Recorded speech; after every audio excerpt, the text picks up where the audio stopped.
السلام علیکم ورحمۃ اللہ وبرکاتہ۔ نحمدہ و نصلی علی رسولہ الکریم، اما بعد۔ درود پاک پڑھ لیجئے۔ اللہم صلی علی سیدنا مولانا محمد معدل الجود والکرم وآلہ وصحابہ بارک وسلم۔ ہم مختصراً 2-3 باتیں عرض کریں گے۔ بہت کچھ باتیں ہمارے علماء اور خطباء اور مبلغین نے بیان کر دی ہیں۔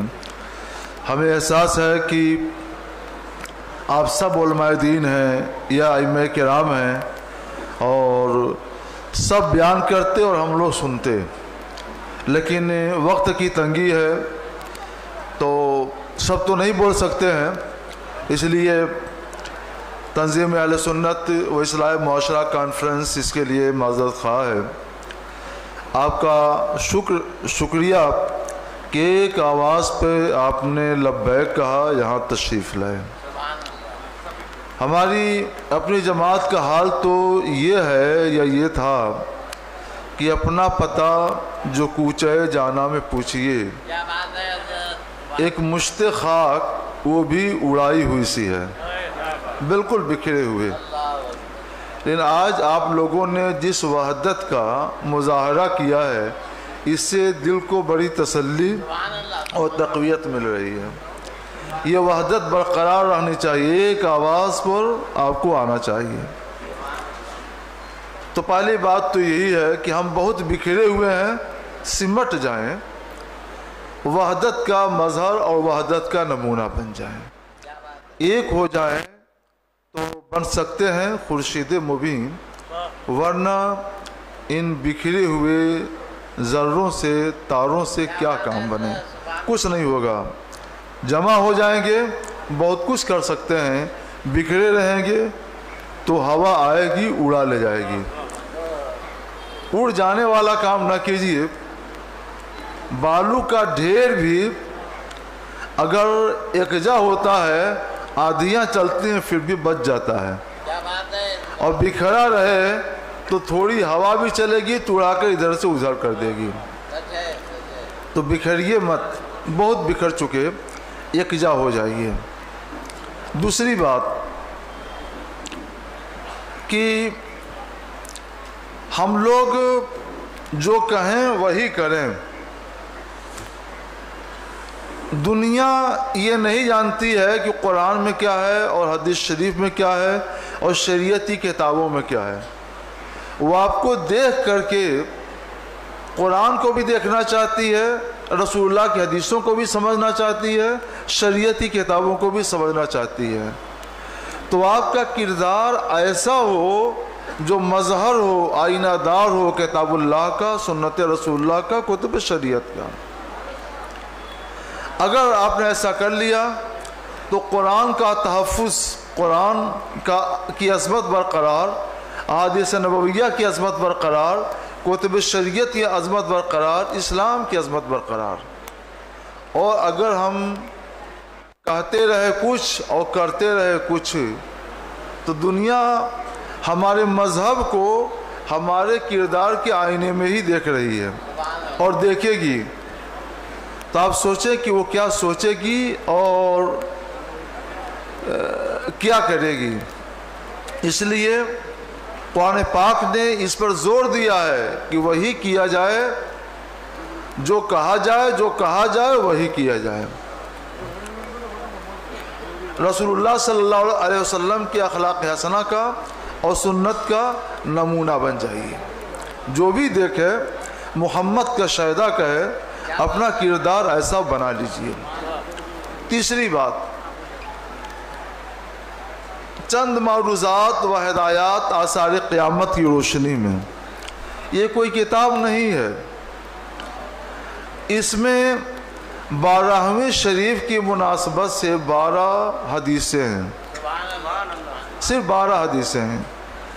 آپ نے تھوڑا سا وقت نکال لیا تو سب حدیثیں پڑھ لیں گے، ان کا ترجمہ پڑھ لیں گے، تشریح بھی نہیں کی گئی ہے، مختصر وقت آپ کا لیا گیا ہے۔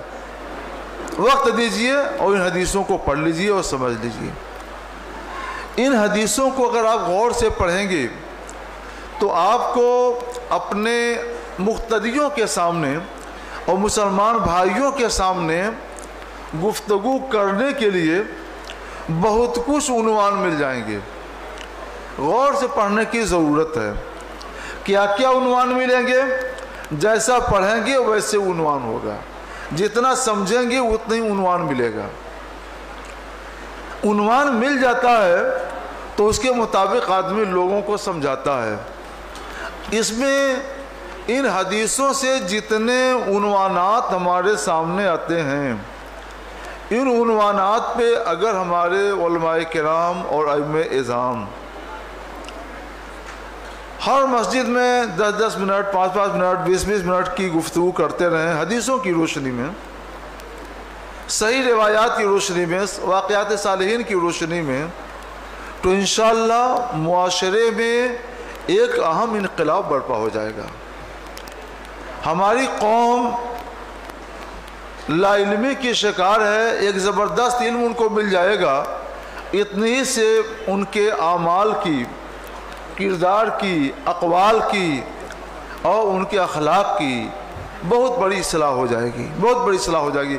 جن مقاصد کے لیے یہ تنظیم اہل سنت قائم ہوئی اور یہ تنظیم اصلاح معاشرہ کانفرنس کر رہی ہے، وہ تمام مقاصد ان عناوین کے ذریعے یا 12 حدیثوں کے ذریعے انشاءاللہ تعالی حاصل ہو جائیں گے.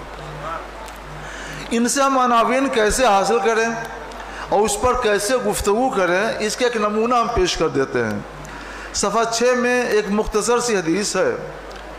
یسیر بن جابر رضی اللہ تعالی عنہ سے روایت ہے کہ ایک صاحب صحابی رسول حضرت عبداللہ بن مسعود رضی اللہ تعالی عنہ کی خدمت میں حاضر ہوئے اور انہوں نے غالباً تفریحاً یہ بات کہہ دی کہ ابن مسعود قد جاءت الساعہ، قیامت آ گئی.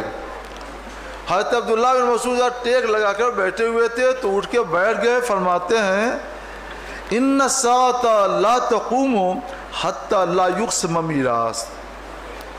سنو، قیامت اس وقت تک قائم نہیں ہوگی جب تک کہ میراث کی تقسیم بند نہ ہو جائے. ایک عنوان ہے یہ قیامت کی نشانیوں میں سے ایک نشانی ہے، اور آج یہ نشانی ظہور پذیر ہونی شروع ہو گئی ہے، بلکہ بہت حد تک ظاہر ہے.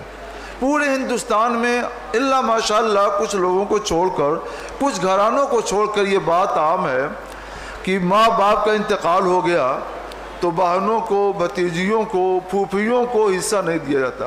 پھوپھیاں میراث میں حصہ پانے سے محروم، بھتیجیاں میراث میں حصہ پانے سے محروم، بہنیں میراث میں حصہ پانے سے محروم.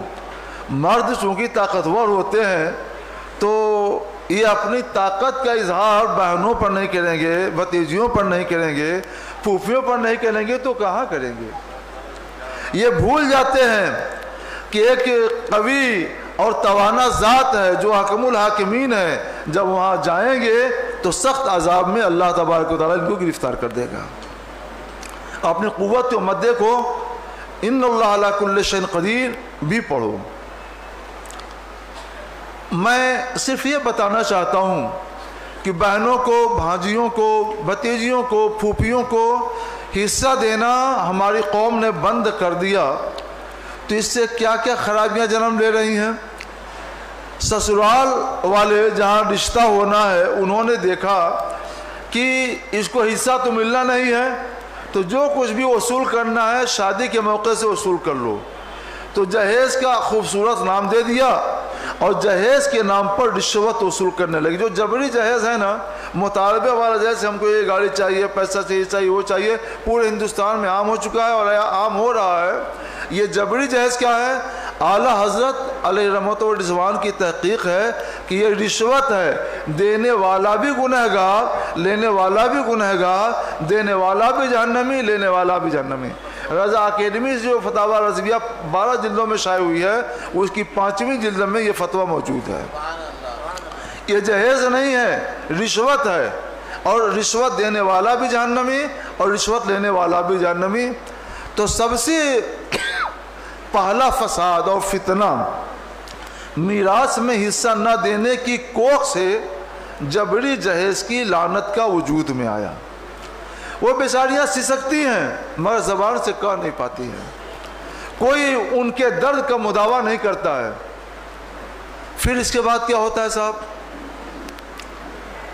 جب جہیز نہیں دے، پہلے تو جہیز کا مطالبہ تھوڑا تھا تو بڑے لوگ دے پاتے تھے، چھوٹے لوگ کچھ دے دیتے تھے۔ آج بڑے لوگوں کا بھی حال خراب ہے اور چھوٹے لوگوں کا حال تو یہ ہے کہ دے ہی نہیں پاتے۔ میں جانتا ہوں ہمارے پاس کیس آتے ہیں، کتنے سینکڑوں لوگ ہیں جن کی شکایتیں ہیں کہ ان کی بچیاں 30 سال کی ہو گئیں، 35 سال کی ہو گئیں، 40 سال کی ہو گئیں، گھروں میں پڑی ہوئی ہیں، ڈپریشن کی شکار ہیں، اداسی اور مایوسی کی شکار ہیں۔ ان کے دلوں پر خوف خدا کا پہرا ہے تو وہ اداسی اور مایوسی اور ڈپریشن کی شکار ہو گئیں۔ اور جو آزاد ہیں طبیعت کے لحاظ سے یا کالجوں کی تعلیم یافتہ ہیں، انہوں نے اپنی تسکین کے لیے، نفسانی تسکین کے لیے کچھ اور سامان ڈھونڈ لیے، کہیں ادھر ادھر چلی گئیں۔ اور اب تو حد یہ ہے کہ سوچتے ہیں تو سر شرم سے جھک جاتا ہے کہ غیروں کے پاس بھی جاتی ہیں اور انہیں احساس گناہ بھی نہیں ہوتا۔ آپ ہزار تدبیر کریں، وہ تدبیریں آپ کی بچیوں کو غیروں کے پاس جانے سے بچا نہیں سکتی ہیں پورے طور پر، جب تک کہ آپ شریعت کے سائے میں نہیں آئیں گے اور شریعت کے سائے میں آ کر کے اچھی اور سنت کے مطابق سانس نہیں لیں گے۔ اسی لیے ہماری بچیاں جا رہی ہیں کہ میراث تقسیم نہیں ہوتی تو جبری جہیز کی لعنت وجود میں آئی، جبری جہیز دے نہیں پاتے تو نیک بچیاں ڈپریشن کی شکار، آزاد بچیاں اپنی تسکین نفس کے لیے کہیں بھی چلی جاتی ہیں۔ پہلے اپنوں کے پاس جاتی تھیں، اب دروازہ جب کھل گیا ہے تو غیروں کے پاس بھی جا رہی ہیں۔ کیوں شکایت ہے آپ کو؟ آپ نے ان کے درد کا کبھی مداوا کیا؟ اور نہیں مداوا کیا تو آج کیوں شرمندہ ہو رہے ہیں؟ غیرت آپ کو کیوں خون کے آنسو رلا رہی ہے؟ کیوں افسوس کر رہے ہیں؟ آپ نے اس کا علاج کیا؟ نہیں کیا۔ اگر آپ چاہتے ہیں کہ آپ کی بچیاں غیروں کے پاس نہ جائیں، بدی کے ذریعے تسکین نفس کا سامان نہ فراہم کریں، تو جبری جہیز کی لعنت کو بند کیجیے۔ جبری جہیز کی لعنت کو بند کرنا چاہتے ہیں تو بچیوں کو میراث میں حصہ دیجیے۔ ماں کی گود بچے کے لیے سب سے پہلی درسگاہ ہے۔ درسگاہ میں جیسی تعلیم ہوگی بچہ ویسے ہی ہوگا۔ ماں بدی میں آلودہ ہے، شہوات نفسانیہ میں آلودہ ہے، تسکین نفس کا سامان شریعت کے خلاف وہ ڈھونڈ رہی ہے، تو اس کی گود میں پلنے والا بچہ ولی ہوگا، صالح ہوگا، دیندار ہوگا، تقوی شعار ہوگا، پابند شرع ہوگا۔ یہ خواب اور خیال ہے، ایسا نہیں ہوگا۔ ماں کی گود بچے کے لیے پہلی درسگاہ ہے، جیسی ماں ہوگی بچہ بھی ویسا ہی ہوگا۔ ماں بنائے گی نہیں، مگر بچے سنتے کم دیکھتے زیادہ ہیں۔ جیسا ماں کو کرتا ہوا دیکھیں گے وہی ان کے دماغ میں نقش ہوتا جائے گا، اسی راہ پر وہ چلنا شروع کر دیں گے اور پھر وہ چلتے رہیں گے۔ پھر پورا کا پورا معاشرہ، جو نیا معاشرہ آئے گا، جدید معاشرہ آئے گا، آج نہیں کل، وہ پورا کا پورا معاشرہ بدی کی آماجگاہ بن سکتا ہے۔ اگر آپ معاشرے کو بدی کی آماجگاہ بنانے سے بچنا چاہتے ہیں تو اچھی ماں بنائیے، اچھی ماں دیجیے معاشرے کو۔ اچھی ماں دینا چاہتے ہیں تو ضرورت ہے کہ آپ جبری جہیز کی لعنت کو روکیے۔ اس کو روکنا چاہتے ہیں تو اب ضرورت ہے کہ تقسیم میراث کیجیے۔ کتنی بڑی بات کہی حضرت عبداللہ بن مسعود رضی اللہ تعالیٰ عنہ نے کہ قیامت اس وقت تک قائم نہیں ہوگی جب تک کہ میراث کی تقسیم بند نہ کی جائے۔ ایک جگہ میراث کی تقسیم بند ہو ہوئی اور اس کی بدی کے عناصر انفیکشن کرتے کرتے کہاں سے کہاں پہنچ گئے اور ابھی کہاں سے کہاں پہنچیں گے یہ نہیں کہا جا سکتا۔ وقت غنیمت ہے، جو ہوا وہ کم ہے۔ اب بھی اس انفیکشن کو روکیے، اس کا شرعی علاج کیجیے۔ اللہ تبارک و تعالی ہمارے معاشرے کو ایک دینی معاشرہ بنا دے گا۔ یہ ہم نے بس ایک نمونہ دیا ہے کہ اس کے عناوین پر آپ کیسے گفتگو کریں گے۔ گفتگو کا ایک نمونہ ہم نے دیا، اس نمونے کی روشنی میں ان 12 حدیثوں سے عنوان تلاش کیجئے اور اسی انداز سے گفتگو کیجئے۔ اللہ آپ کو، ہم کو، سب کو توفیق خیر عطا فرمائے۔ السلام علیکم۔